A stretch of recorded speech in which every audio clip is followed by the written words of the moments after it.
我跟你讲，我这种剧本怎么来的哦？不是说我买房阿元怎样怎样，而是我跟你一样，我们都中产阶级啊，就废废的啊。你说工作能力哪有多厉害，也是蛮废的啊。如果很厉害，我为什么现在人不是在美国矽谷，我为什么在台湾高雄？我就废啊。然后怎么样？我们输不起哦，就这么简单，我们输不起，所以我必须很确保我每一笔买房子的资产都是怎么样，都是不赔钱。你要我赚多少，这个对我吸引力来说真的还好，就是不赔钱的状态。好，那不赔钱，蛋黄、蛋白、蛋壳。我当然选蛋黄啊，不然嘞啊，我也知道蛋黄真的在涨起来，没有像那个蛋壳遇到一个什么重大利多的时候，那飙起来快。可是我就输不起，你知道，所以我们大概都捏在蛋黄啊。我的蛋黄以你们台北人的眼光来看，又还好，对不对？高雄的蛋黄那算个雕，我就觉得在高雄的蛋黄这边就很 OK 啊，很不错啊，非常的不错啊，租金也很好啊。好，那就做这种败无可败哦，保本防守稳健型。比较 OK， 如果你怕失败，你就做这种。股市暴跌 10%， 为何房价依旧稳？资金避险心理一次搞懂。先说结论哦，因为很多人股票赚钱的时候会买房子保本，落袋为安。啊，不然你股票那么赚，你从200万直接赚成350万，好啊，那你把300万全部再 all in 回去啊，我看你敢不敢哦。所以就落袋为安，落袋为安干嘛？先买房子哦，就这样。然后股票赔钱的时候，又会想来房市避险，而不都这样哦。嗨，我是买房阿元，订阅买房阿元，我先祝你老了有房也有钱。我们上一支影片聊了买房常见纠纷哦，如果你还没看过的话，可以看一下。那今天我来跟你讨论，为什么股市崩盘，房市很难受到大规模的影响。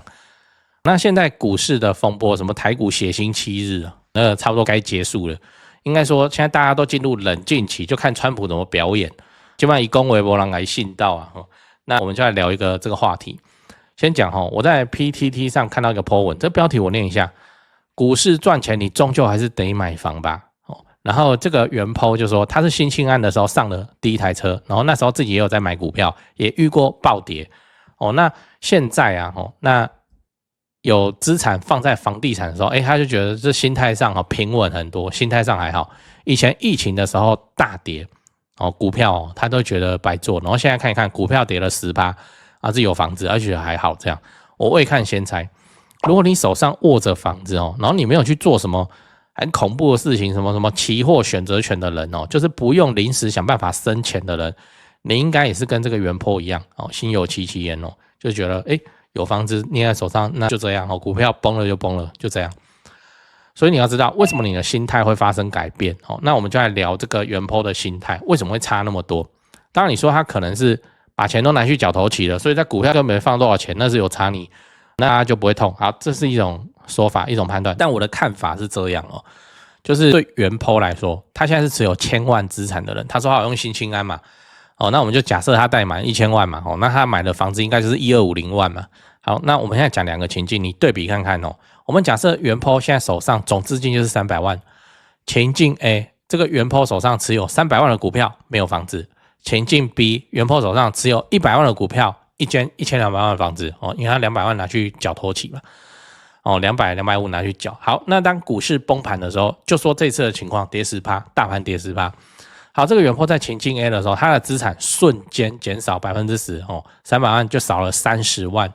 好，那情境 B 呢？我们也假设他是一样是喷30万那他手上股票直接喷3成那就100万剩下70万，这蛮惨的吧这个以趴数来说是大跌了。OK， 那在情境 A 的时候，原 po 的体感叫做我的资产瞬间少10%。情境 B 的时候，这个原 po 剩余资产是1200万的房子再加70万的股票，那对比原本持有1300万的资产，它的体感是少了多少？我都帮你算好了少了 2.3%。所以这个原 po 才会说出这是股票狂跌，他没有什么感觉那我当然这听起来像歪理嘛，对不对？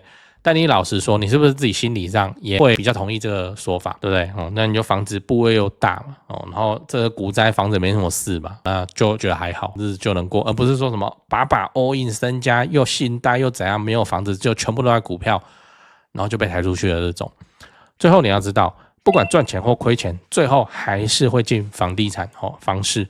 然后我们来聊一个我观察到的现象，就是台湾人真的是很钟情于房子，很钟情于房子。我们之前讨论过的看空一族哦，绝大部分也不是说什么他打死都不想买房子，他要租房租到死怎样又怎样，没有，很多都是怎样，他觉得房子太贵，他想要等便宜才要买，他是潜在的买方，你知道吗？空方是潜在买方，他是现在买不下去，但是房子哦跌到一个程度他能接受，他要买，你知道吗？哦，所以他才需要去看空房市，让他自己心里过得去。然后之前台股大好，然后一堆人你看台股好的时候。他们怎么看我们房地产？垃圾，妈赚那个什么什么报酬率，那也叫报酬率哦，那也叫投报，拜托哦。然后现在川普哦来了这个美国关税大刀这一招啊，就变成大家都不看好未来的国际经济跟我们的内需上，然后就怎样啊？之前不是说毫无风险、几乎无风险的东西，美国国债避险，哦，结果买出代击，所以黄金也有状况啊，哦，那是现在缓和了，不然那时候哦所有的东西都不安全，只有现金安全。啊，现金又被通膨袭击，通膨现在又持续拉，反正很夸张啦，就是这世界的节奏跟以前都不一样。所以房地产市场，你这样看下来，是不是觉得这一波房地产市场还好？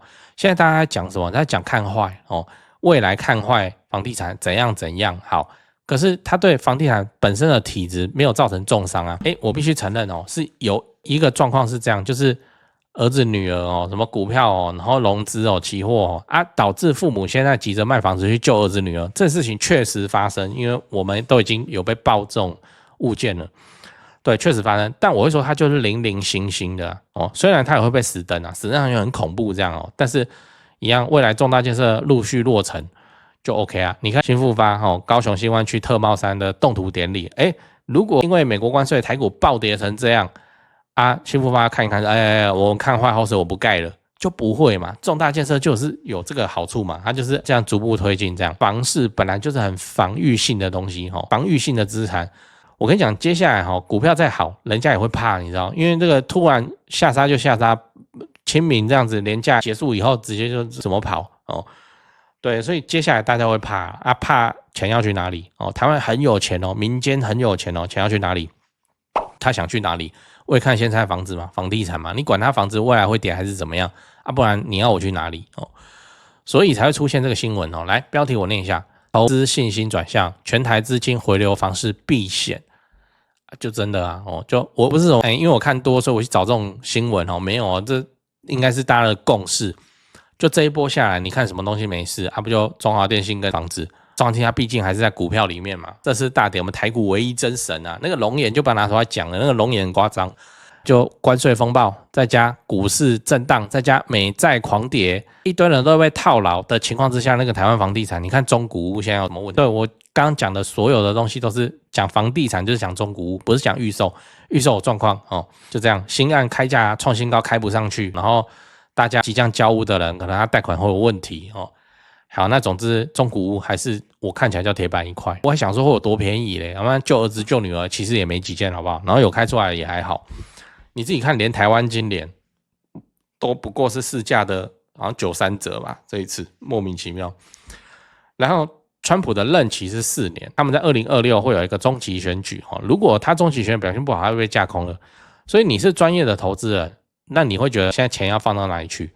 总不会是放银行吧？哦，放银行归4年也行啊，这就要继续持有现金。这个时候买房自产收租就会成为一个非常合理的选择，而且是尽量不贷款哦，尽量不贷款。比方说，一个南部传产工厂老板，算了，他大概4000多万的现金哦，那就买一买哦，现金买哦，就买4间1000万的东西，然后就整理整理，就在那边收租，大概就这样了哦，就给他放着，然后看之后会怎么样。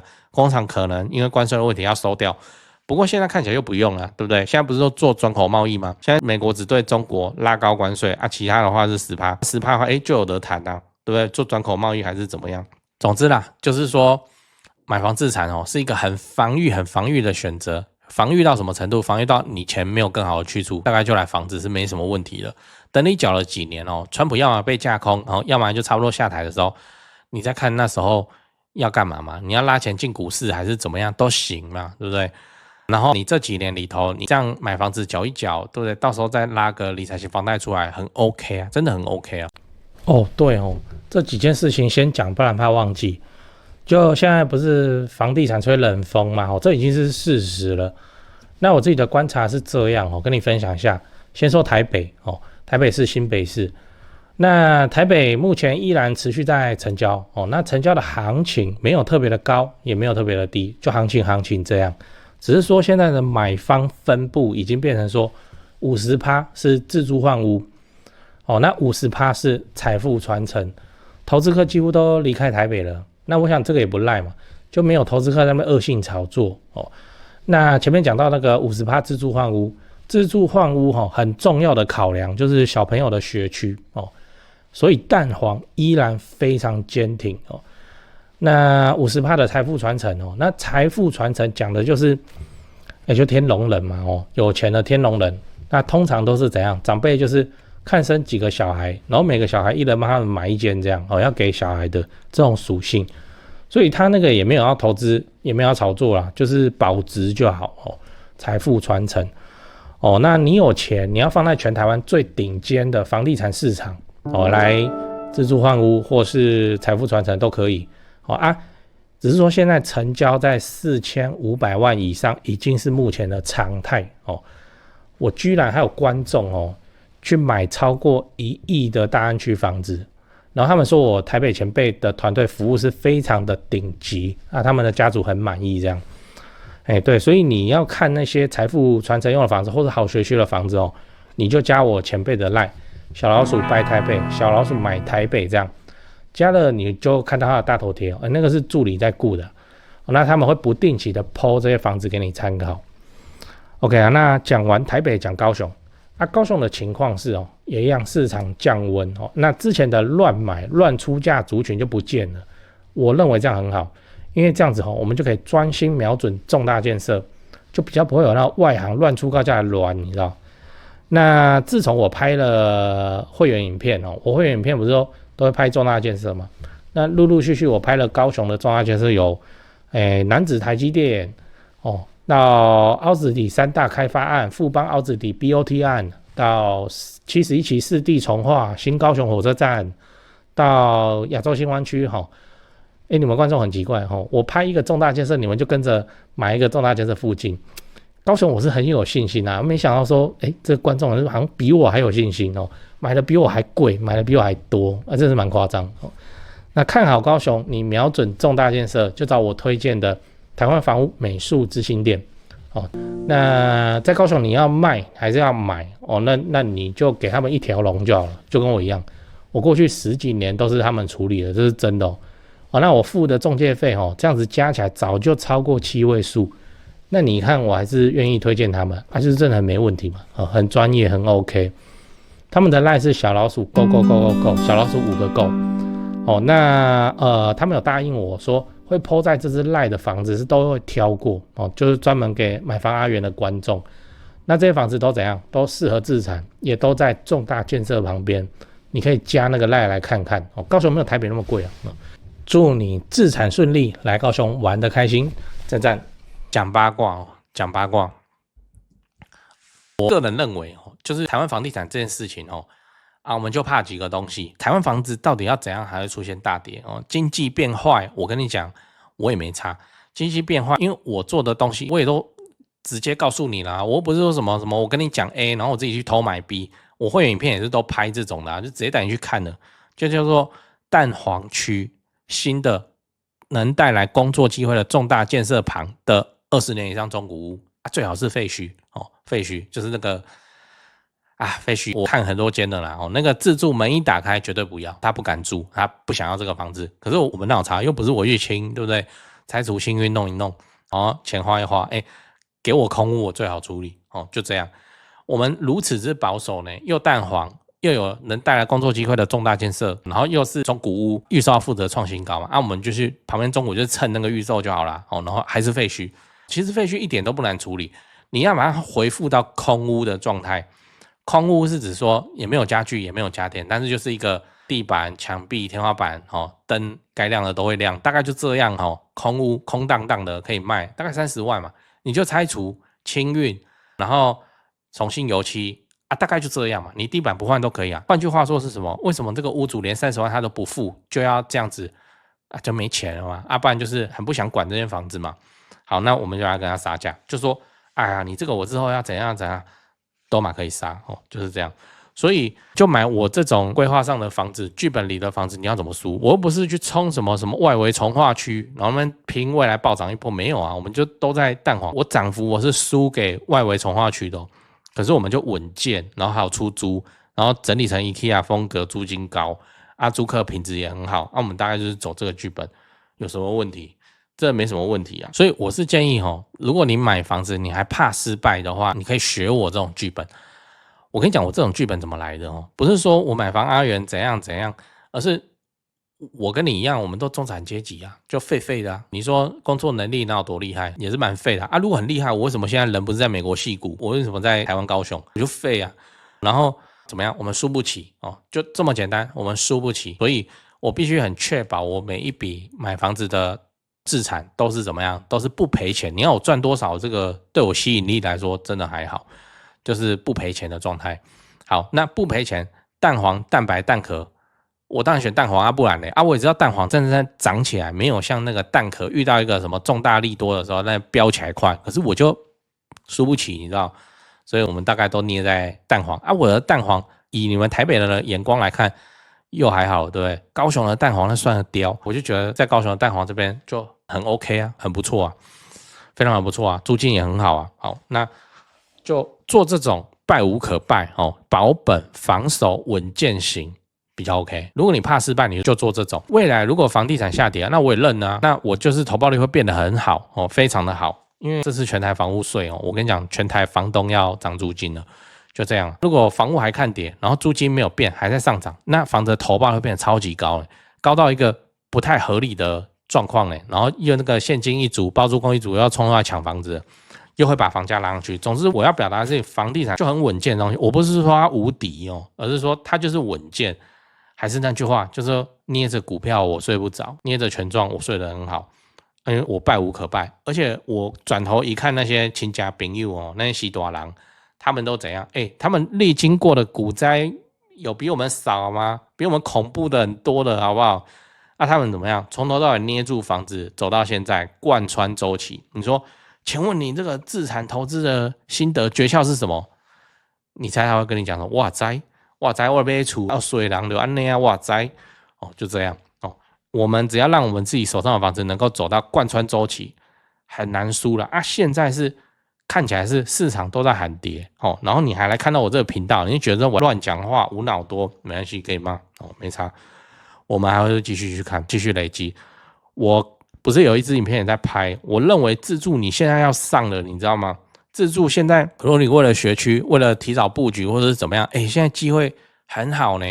去年全部大家都惜售，那今年价格都可以谈，因为他卖股票救儿子的这种可以谈，连高雄美术馆都有这种案子这个在去年哪有几个案件对可以谈所以对我来说没差我们做房子，我早就讲了，我要的目标是老了有房也有钱，那才2025。我30几岁然后2025年的美国关税，然后造成台股跌10%，对我来说我觉得还好经济就走坏就走坏会怎样？反正就等 Trump 任期结束以房地产的周期来讲，我们第一个6年还没等完呢，对所以安啦，此一时彼一时现在对房地产来说就是逆风就逆风，顺风局谁不会打？那逆风的时候我们继续做，就这样等到又一次顺风起来的时候，那就 OK 了。那台湾房地产真正无法防御的，在怕的是怕什么？超大地震不是有吗？2025南海海潮大地震嘛，对不对？这个一堆老高然后什么自说自话的总裁三小，大家都会拍就什么日本漫画家龙叔。我跟你讲，要是发生日本南海海潮大地震的话，台湾房地产掰了，因为他的描述多恐怖什么日本台湾菲律宾台湾会跟中国陆地这样连在一起对我有买，你看我有买。太多人在讲这本书了，然后我就去看看，居然有买，然后大家讲的就是这一页了，就这一页，这也都是草稿，他讲就是这就台湾他直接写嘞，日本人直接写台湾2个字嘞，就写台湾，然后这样过来。如果发生这种，我跟你讲，那个台湾房地产是 G 好不好？好，那我们就因为这个2025年7月5号那个凌晨4点18分的南海海潮大地震，那我们就不做房地产了。这个几率遇到就遇到了，遇到就是国难国难就是又不是我一个人不好而已所以没差啦这是太有名了，所以我才对不对？你看老高与小莫 YT 话题书热销12万本，我买回来看的，我觉得不好看。好，那再来怕什么？第3次世界大战哦。那现在看起来，Trump 没有要打世界大战的意思啊，他是商人嘛。好，那世界大战那边打起来，我看房地产是不过世界大战要是真的开打，我跟你讲，首都的房子哦，那个都市的房子会比较有价值，因为政府只保得到都市。以台湾来讲，就是台北、台中、高雄啊，大概就是这样。你要他分散军队去保护云林哦，保护嘉义可能比较困难哦，这个都是有历史可以看的。好，那就怕这些啊，真的遇到这种天灾等级，遇到就遇到了啊，遇到就是大家一起跳啊，不然怎么办哦？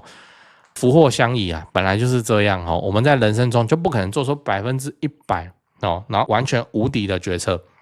之前的美债几乎无敌呢，美债被誉为无风险的东西呢，这次还不是被戳了？那个剧烈波动，还有什么是安全的？我不知道哦。那我们就是在这个不知道的情况之下，然后求个稳健哦，不要死，那不会赔钱的状况下，几率最大的方向去前进，我们就只能这样，不然怎么办？哦，那2025年7月5号，你觉得这是真的吗？